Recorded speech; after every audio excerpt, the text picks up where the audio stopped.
Hello, everyone. My name is Carmen, and I am here today with my colleagues Amanda and Dwen. We are here with you today from the U.S. Economic Development Administration. Today, we are going to take a deep dive into the Good Jobs Challenge. We will discuss the programmatic aspects of this non-construction grant, in addition to the technical requirements to submit the application. We will start today by going over EDA's American Rescue Plan. Then we will go into a quick overview of the Good Jobs Challenge. We will define some important definitions for this program, and we'll get started by talking about the pre-application process. Then we'll go deeper into the application checklist and what you need to do to apply. Finally, we will share some additional resources and frequently asked questions. The American Rescue Plan funding enables EDA to provide larger, more transformational investments through flexible funding to support community-led economic development. The Good Jobs Challenge is just one of 6 innovative programs here at EDA brought to you by the American Rescue Plan.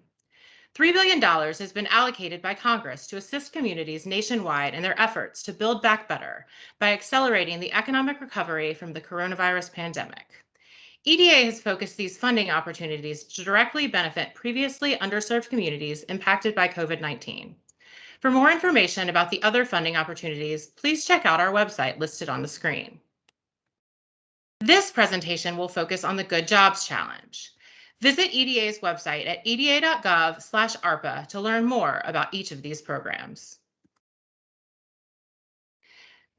There is a total allocation of $500 million available for the Good Jobs Challenge to get Americans back to work by strengthening regional systems to train workers with in-demand skills in order to fill quality jobs. We are expecting to make between 25 and 50 grant awards out of this fund. And while there is no official hard cap on award limits, we expect awards to range from about $5 million to $25 million. Projects will be funded at 100% grant rate, which means providing match is not a requirement of this grant. However, applicants that contribute match or leverage other funds for this project concept will be more competitive, and it will be taken into consideration during scoring. Since the primary goal of this program is to get Americans back to work, job placement is key. We are looking for proposals that will support unemployed or underemployed workers from underserved communities or incumbent workers with opportunity for upskilling to gain increased wages. If selected for funding, you should expect to report on these types of outcomes. Before we get into the details of this funding opportunity, it's important to make sure your organization is eligible. If your organization is an economic development district, Indian tribe, state, county, city, or other political subdivision of a state, institution of higher education, including both public and private universities and community colleges, a public or private nonprofit, or a consortia of anything named above, your organization is eligible to apply. We do want to note, if your organization is a nonprofit, you must show that you are acting in cooperation with officials of a political subdivision of a state, generally a municipality or a county. This means you will need to provide a letter of support or a referendum from a governing body to show you are meeting this requirement. No matter where you land on this list, all of these entity types will also be required to show that their proposed project is in alignment with your local comprehensive economic development strategy, or CEDS. We'll get into those details a bit later in this presentation. It is very important to note that EDA cannot provide grants to individuals, small businesses, or for-profit entities for this project. If you are from an organization that is a for-profit or small business, your organization is most likely not eligible. Now, passing it over to you, Dwen, to talk about program intent. Thank you, Carmen. Moving on from eligible requirements, let's talk about the intent of the Good Jobs Challenge. The goal of the Good Jobs Challenge is to get Americans back to work by establishing or strengthening regional workforce training systems to train workers in high-demand skills through sectoral partnerships. This means we're looking for projects that will build out and strengthen regional workforce training systems. How you define regional is up to you. How does your service area define the region? It could be a metropolitan area, multiple rural counties, or even a state. Make sure you include this clear definition in your application.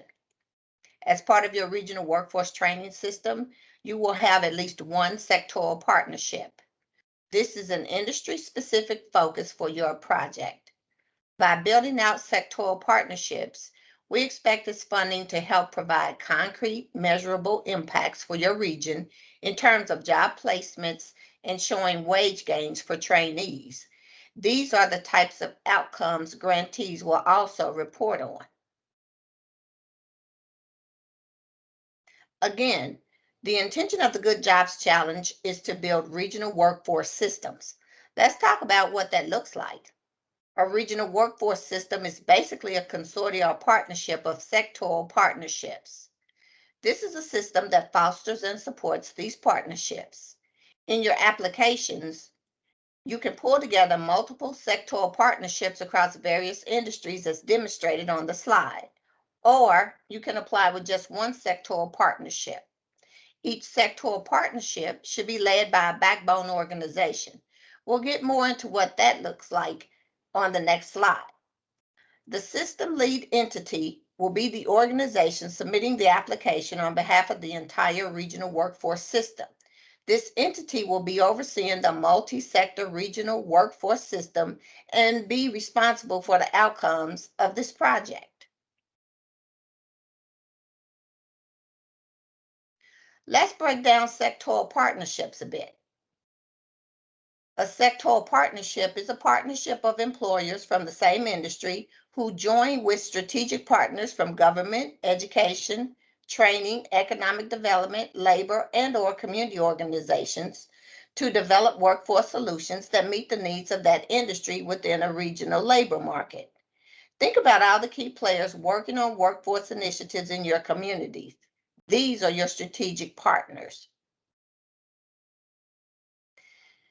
These strategic partners are the support organizations, the trainers, the regional networks that support training, subject matter expertise, and support for services for trainees.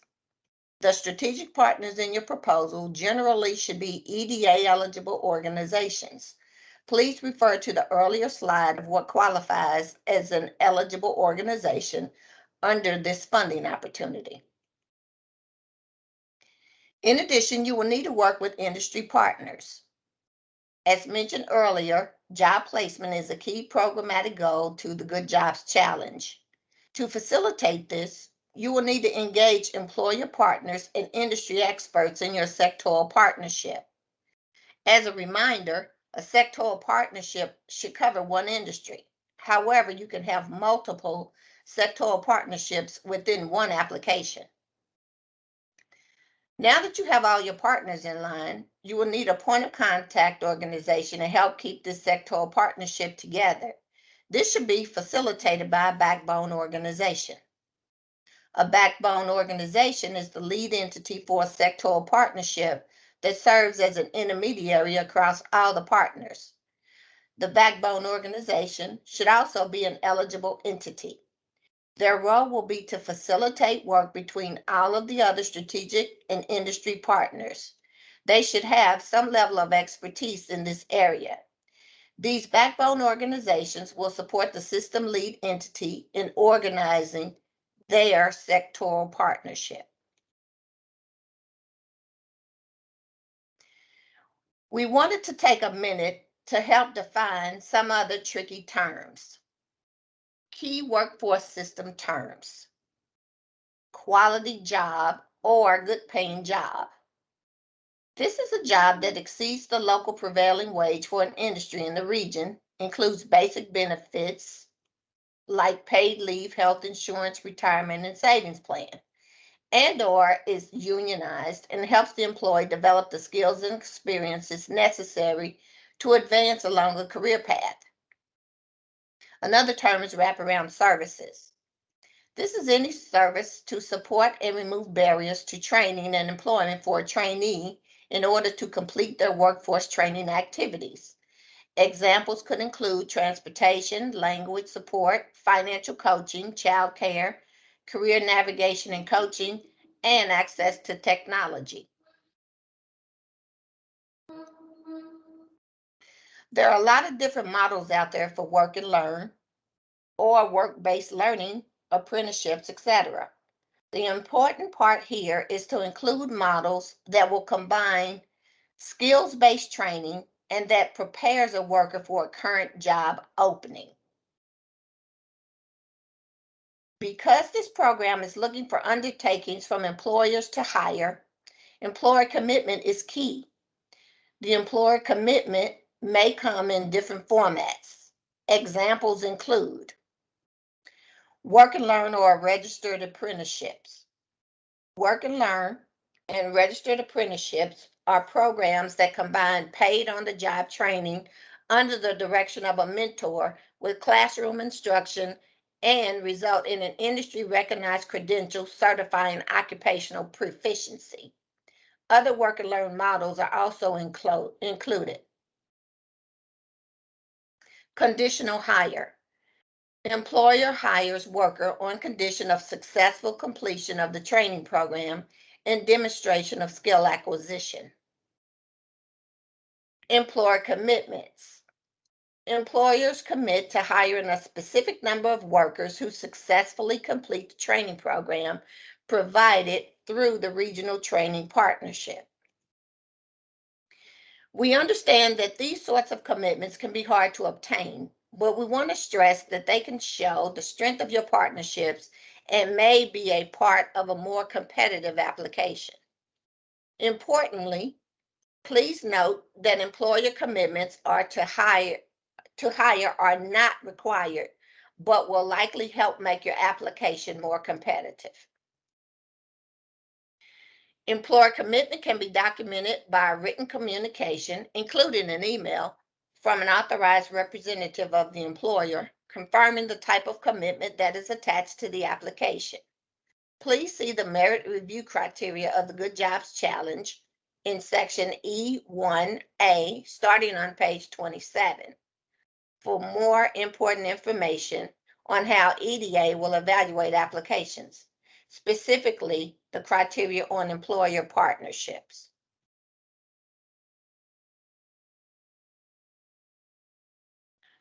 There are several different training skill models that have proven to be effective.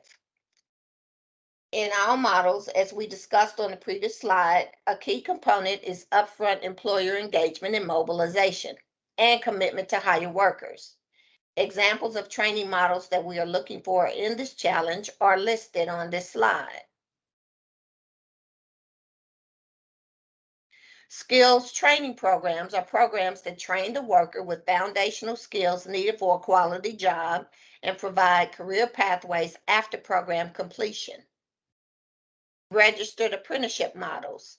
These combine paid on-the-job training under the direction of a mentor with classroom instruction and result in an industry-recognized credential showing occupational proficiency. In addition to registered apprenticeships, we are open to funding other work and learn models, such as on-the-job training. This is where a worker is conditionally hired during their training period and then hired as a full-time employee upon completion. Certification and credentialing programs could also be considered. Keep in mind that these examples are not meant to be prescriptive, and a variety of models and combinations would be acceptable. For example, a certification or credentialing program could be combined with a work and learn model, where a participant receives classroom training and then is conditionally hired by an employer to receive further on-the-job training. The goal of all of these models is for program participants to have the in-demand skills needed to obtain quality jobs in the desired industry. Now to you, Amanda, to talk about phased funding. Thank you. So now that we've figured out how to structure our partners, let's talk about the project concepts. EDA will fund projects that fit into a few different buckets. This project is set up to support 3 different phases of building a regional workforce system. The first is system development. System development is about programming that will help a system lead entity establish and develop a regional workforce training system. This is all about building the partnerships, both strategic and with industry, that will help the development of the proposed training system. The second phase is program design. Program design funding would support sectoral partnerships to identify what are the key skills that the sector needs, develop the training curriculum and materials, and to secure technical expertise needed to train workers needed by the businesses in that industry in the region. This could also include professional development and capacity building. And finally, program implementation means putting all of these plans into action. This refers to the process of delivering the workforce training and wraparound services needed to help get their trainees into higher paying jobs. EDA will fund work at all three phases. Applications can contain all three stages of the project concept, can contain only two of them, or just program implementation. However, program implementation is a requirement of this program, meaning you cannot just apply for planning grant for system development and program design. There has to be the implementation component included. As a reminder, the expected period of performance for all three stages is 24 to 36 months, so please make sure to plan your budget accordingly. To help you structure your budget, listed at the bottom of this slide are estimated funding requests. These are just ballpark budget ideas of the type of funding structure we will be able to fund at each level. Again, these are not hard limits. At the end of the day, we know that you know your region best, and it's up to you to put forth a budget that will allow you to fulfill the scope of work that makes the most sense for your region. As we discussed on the previous slide, funding will be available for 3 successive phases. In order to access funding for the next phase, an applicant will need to demonstrate that they have achieved certain benchmarks of the current phase. So, for system development, here's some suggested benchmarks to hit before you move on to the next phase. For program design, benchmarks might look like this.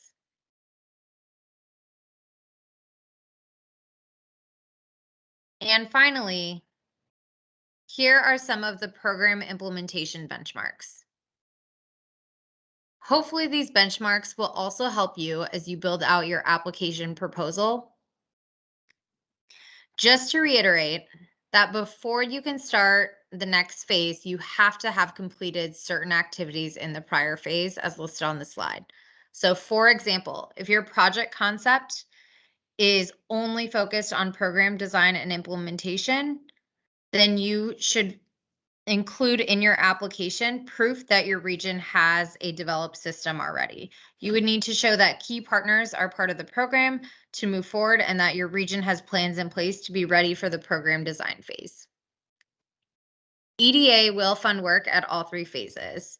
Again, applications can contain all three stages of the project concept, can contain just two of them, or just program implementation. However, as we discussed on the previous slide, again, program implementation is a requirement of this program. So make sure you include it.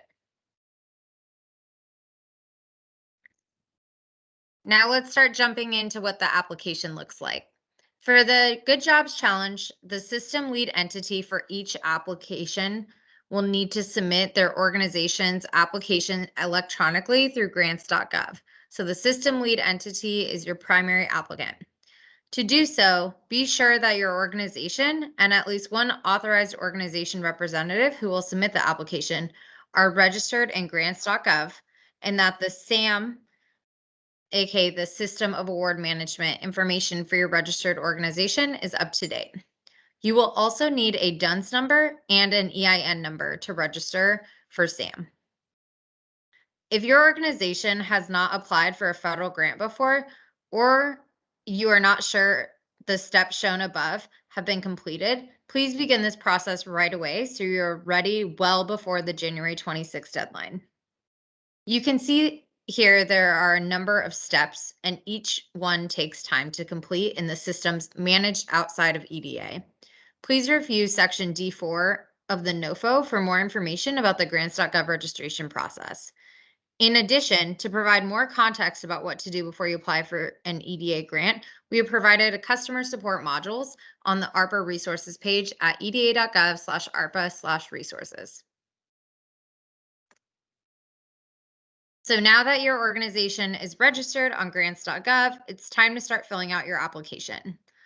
You will find the full Notice of Funding Opportunity, aka the NOFO, and application on grants.gov.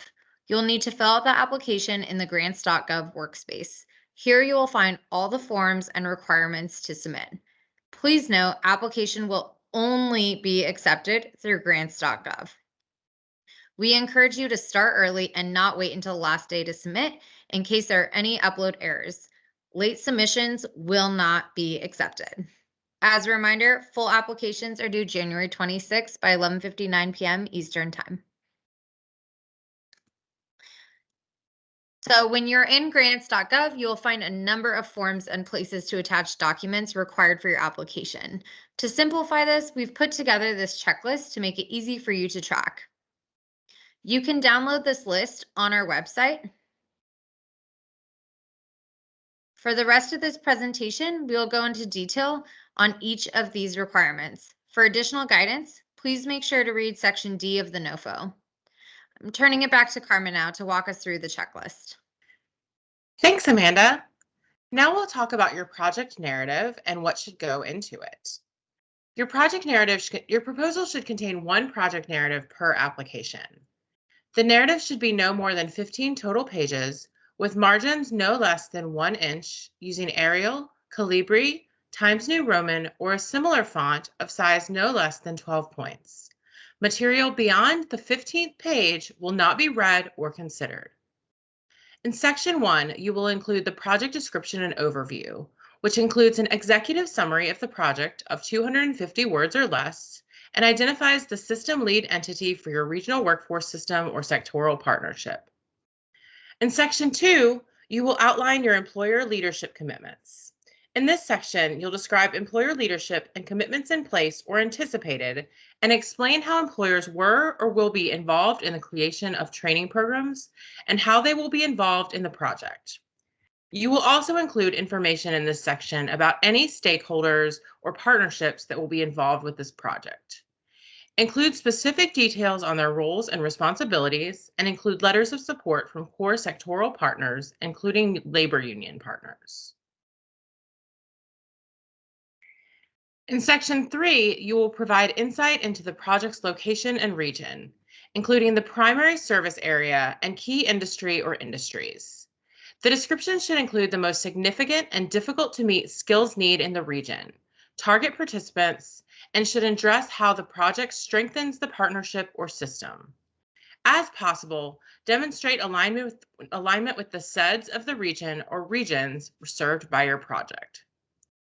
In Section 4, you will talk about the impacts of the regional workforce training system.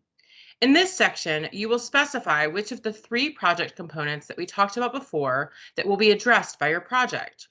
These components are, again, system development, program design, and program implementation. Next, you will describe what your proposed project is solving and what sorts of strengths and challenges the regional workforce system has. Here, you will talk about workforce resources, existing and emerging industries, or other regional assets. Also in this section, you will explain how the proposed project would meet EDA's Recovery and Resilience Investment Priority, which all American Rescue Plan projects must do. If your project addresses other of our investment priorities, you will also mention that here. On this slide, we're going to continue talking about a few more items that should go into Section 4. Your proposal should describe the number and types of jobs expected to be available to workers post-training. The details should include projected wages, wage growth, benefits and/or union membership. In addition, you should explain why your project is achievable and include examples of research that will provide insight into your project. Finally, in this section, you will describe the demographic targets or participants and stakeholder groups that will be impacted by this project. Here you will include estimates of the number of people, organizations, employers, and/or communities directly or indirectly impacted by your project. In Section 5, you will include your funding request, as well as details about your program design and implementation. As we discussed on a previous slide, we have provided estimates to help you guide your funding request for the different project phases. EDA plans to award funds in proportion to the geographic, industry, and worker role coverage of a given regional system. Proposals may be developed to serve multiple regions, industries, and worker roles, and your funding request should include these details. You will also outline how funding will work to pay for things like training, equipment, and wraparound services. You will conclude your proposal by outlining your sustainability plan, including information about how you will support workers following training, including information about planned job placements and services. You should also submit a thorough budget narrative. Your budget narrative should be very detailed and include yearly breakdowns associated with your proposed scope of work. We have put together a budget template that can help you provide detail for this NOFO. It is available again at the eda.gov/ARPA/resources page. Your budget should include an annual breakdown as well as information about your federal share versus your match, also called non-federal share. Your budget narrative should match the SF424 and the SF424A. A staffing plan is not technically a requirement. However, we highly suggest including one. The staffing plan should have key personnel, their salary breakdowns, and specific roles on the project. Now, passing it over to you, Dwen, to talk about additional documentation. Thank you, Carmen. Depending on your organization status, it's important to know certain additional documentation may be required. If your organization is a public or private nonprofit, you are required to include additional documentation to supplement your organization status. You should include your organization's articles of incorporation, bylaws, and an updated certificate of good standing from your state. In addition, if you are a nonprofit, in order to be eligible, you must show your project is acting in cooperation with the political subdivision of a state. What does that look like? It means you need to submit a letter of support or a resolution from a governing body covering the region that you are serving. Without this letter, your organization is not eligible for this funding opportunity. Moving on. 19 states and territories have adopted a single point of contact or SPOC process under Executive Order 12372. In these cases, you need to reach out to your state point of contact and notify them that you are applying for this funding opportunity. Please attach documentation showing that this effort was made if you are located in one of the 19 states and territories. Finally, if you have included indirect costs in your budget, you will need to provide a copy of your negotiated indirect cost rate agreement, aka the NECRA.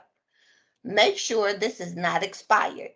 If you are electing to use the de minimis rate of 10% of modified total direct costs in your budget, make sure you include a statement in your budget narrative stating that it does not have a current negotiated, including provisional rate, and is electing to change the de minimis rate. As a reminder, please be sure to check out our general customer support modules at www.eda.gov/ARPA/resources.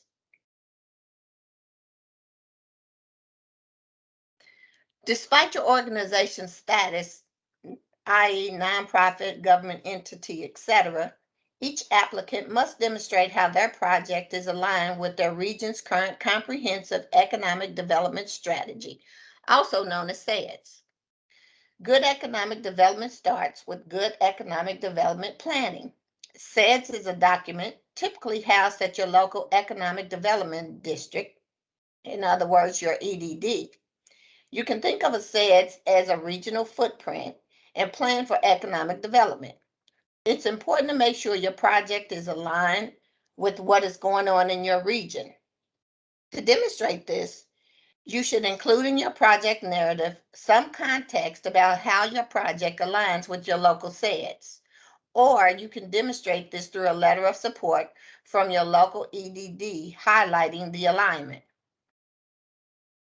If your region doesn't have an EDD and/or a SEDS, look for regional economic development plans and send it to EDA at goodjobschallenge@eda.gov.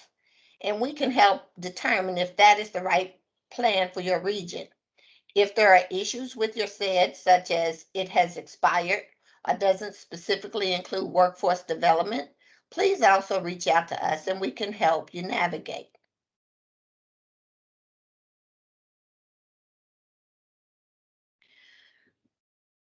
Federal forms. Please fill out all of these in the grants.gov workspace. SF 424 will be your high-level information such as organizational types, point of contact, regions served, and a high-level overview of your budget. The SF 424A is one of the budget forms you will need to fill out. If you download these slides, there are links on the slide to a tutorial video on how to fill out both the SF 424 and the SF 424A. The ED 900A is asking you to authorize some assurances to EDA. Please read thoroughly. CD 511 indicates any lobbying efforts for the lead applicant and co-applicants. The SFLLL is another form on lobbying. If SFLLL doesn't apply to your organization, please just put NA in the boxes. Also, make sure to check out the customer support module at www.eda.gov/ARPA/resources. And now I'll turn it to Amanda. Thanks, Dwen. So one of the requirements is to provide letters of stakeholder support for those project partners involved under this grant.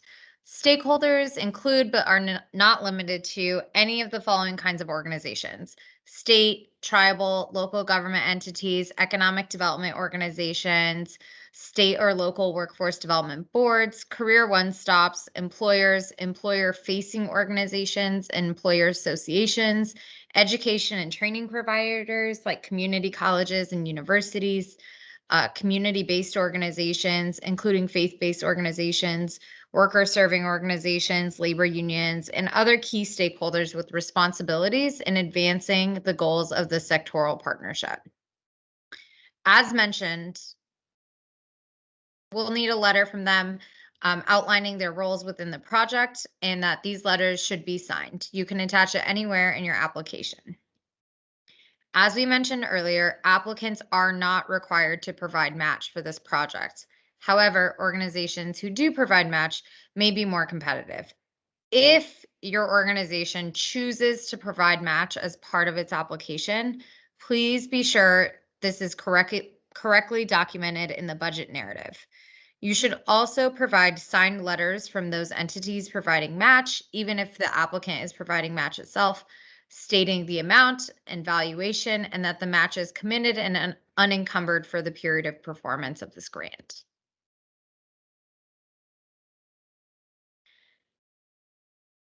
Now, the following are all optional. If you would like to show additional support for your project, here are some other documents you may consider including in your application: a memorandum of understanding or an agreement between the stakeholders, documentation of process to gather skills needs and translate needs into training models, existing workforce training curricula, and any additional letters of support from non-stakeholder organizations.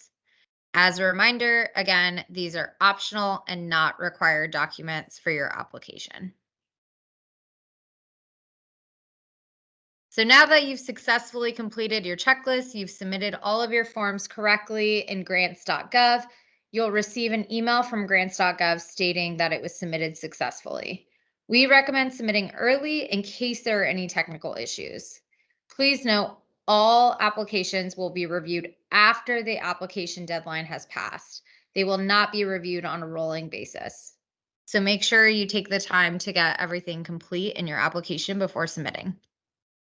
For full details in troubleshooting the submission process, please see the appendices of this slide deck, which will be available online at the ARPA resources page as mentioned earlier.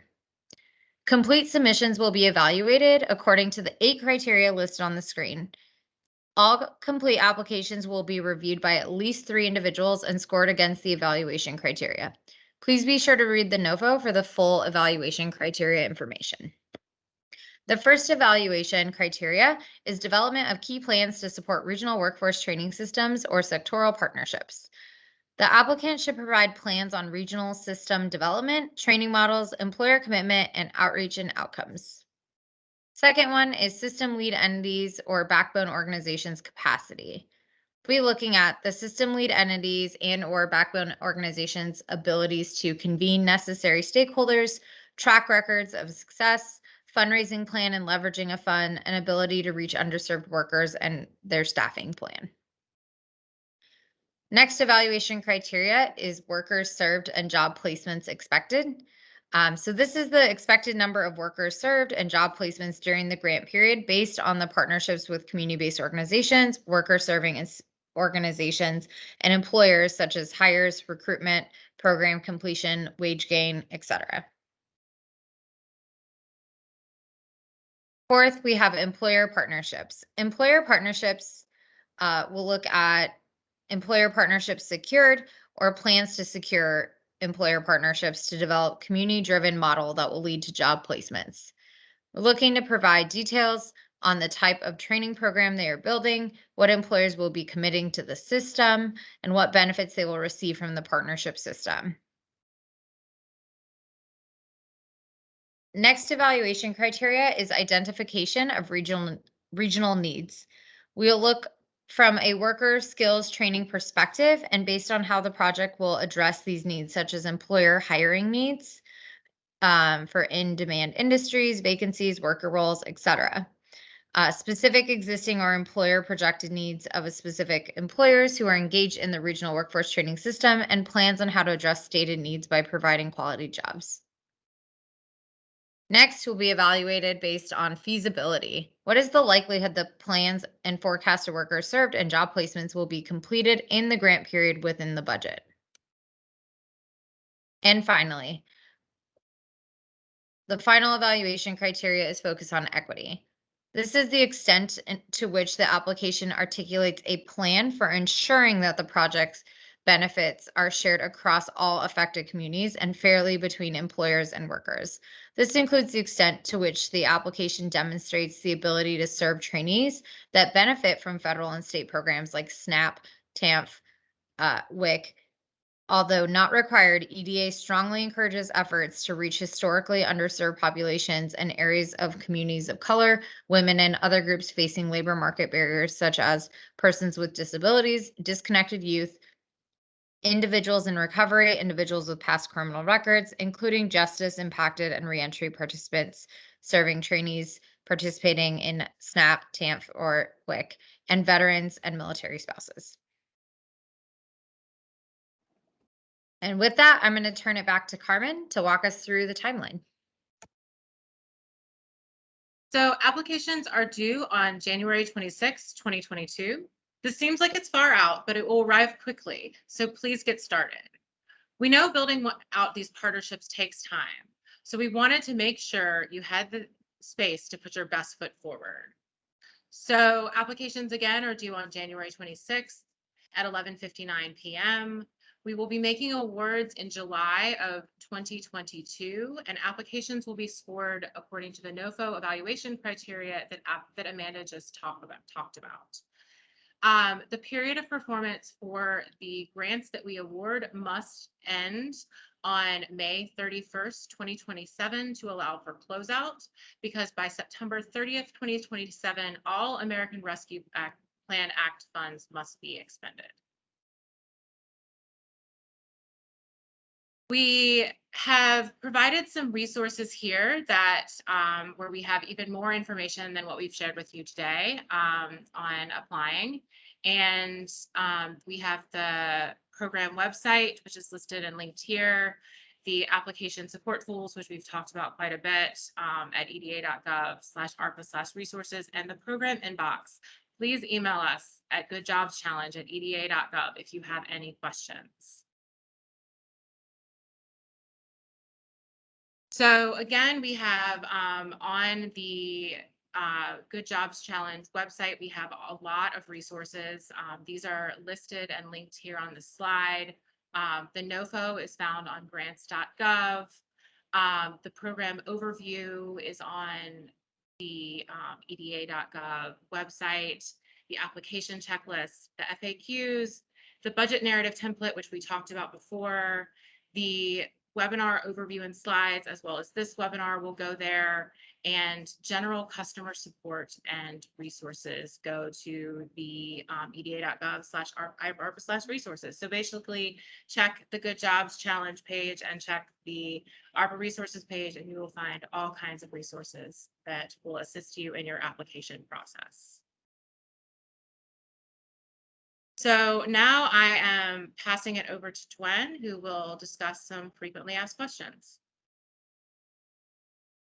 Thank you, Carmen. We have published a list of FAQs that will answer most of your questions. Please take a second to visit that page for additional help. We did want to hit upon a couple of those frequently asked questions today. Visit FAQs at eda.gov/ARPA/Good Jobs Challenge with hyphens /FAQ. To get us started, let's answer a few of your questions in advance. Can program funds be used for trainees, wages, and/or stipends? No, grant funds cannot be used to provide wages or stipends to participants of the program. Applicants are encouraged to utilize other funding sources should they choose to include participant wages as a component of their program. What about tuition costs or wraparound services? Yes, tuition is considered a training cost under this NOFO. Both tuition and training costs are eligible components of an overall operating budget for EDA funding in the Good Jobs Challenge. However, no funds may be paid directly to individuals. Grants should be used to offset the costs of tuition and training and managed by the grantee. Tuition or training costs unrelated to the training program funded under the EDA grant are not eligible. In regards to wraparound services or participant support costs, these are important services that mitigate barriers to employment for trainees, students, and workers to help them complete workforce training activities. Examples include costs that are necessary for participation in the program, such as transportation, language support, financial coaching, childcare, career navigation and coaching, and access to technology. The definition of participant support costs can be found at 2 CFR 200.1. As a reminder, EDA is not authorized to provide grants directly to individuals under this program. Please note, funding for these types of activities should be facilitated through a competitively contracted service provider. Amanda, can I include construction costs in my project proposal? Great question, Dwen. The Good Jobs Challenge is a non-construction grant, so construction activities are not allowable. Applicants who are with a workforce project that requires construction to be successful can and should apply under the Economic Adjustment Assistance, also known as EAA, NOFO. If you go to our website, eda.gov/ARPA, you can find the program overview for the EAA funding for the construction portion of the project. However, certain capital expenses such as equipment and purchases and training facility leases may be allowable. Training systems focused on the travel, tourism, or outdoor recreation sectors should also maybe consider submitting under the travel, tourism, and outdoor recreation NOFO. Again, check out our website for these two other funding opportunities that might be able to fund some of the construction costs under those NOFOs. What are employer commitments, Carmen? Great question, Dwen. EDA is seeking applications that have firm employer commitments to hire. Some examples include work and learn, which would include registered apprenticeship, as we talked about earlier. This could also include conditional hire, where an employer hires a worker on the condition of successful completion of training program and demonstration of skill acquisition. It could include a traditional employer commitment, where employers commit to hiring a specific number of workers who successfully complete the training program provided through the Regional Workforce Training Partnership. Importantly, please note that employer commitments to hire are not required, but will likely help make your application more competitive. Employer commitment can be documented by a written communication, including an email, from an authorized representative of the employer confirming the type of commitment that is attached to the application. Please see the merit review criteria for the Good Jobs Challenge, starting on page 27, for important information on how EDA will evaluate applications, specifically the criteria on employer partnerships. Amanda, how should I determine the right role for a project partner in my consortium? Great question. Well, first and foremost, there's many references in the NOFO and in our FAQs online on determining whether an entity should be considered a subrecipient or a contractor. But let's talk through that a little bit here. A subrecipient is an eligible organization who receives a sub-award for the purpose of carrying out a portion of the federal award and scope of work.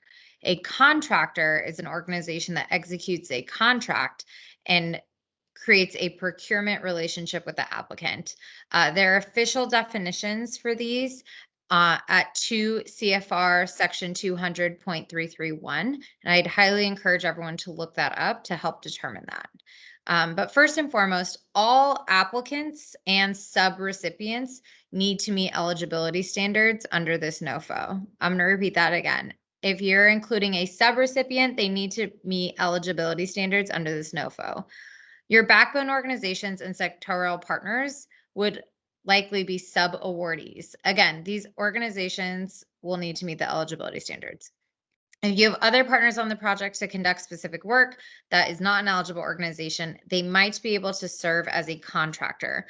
All contractors are subject to federal procurement standards. So these would be your consultants for a very specific scope. For example, accountants, subject matter expert consultants, legal support, etc. Carmen, do I have to have more than one sectoral partnership to apply for this grant? No, you can have as many sectoral partnerships as makes sense for your region.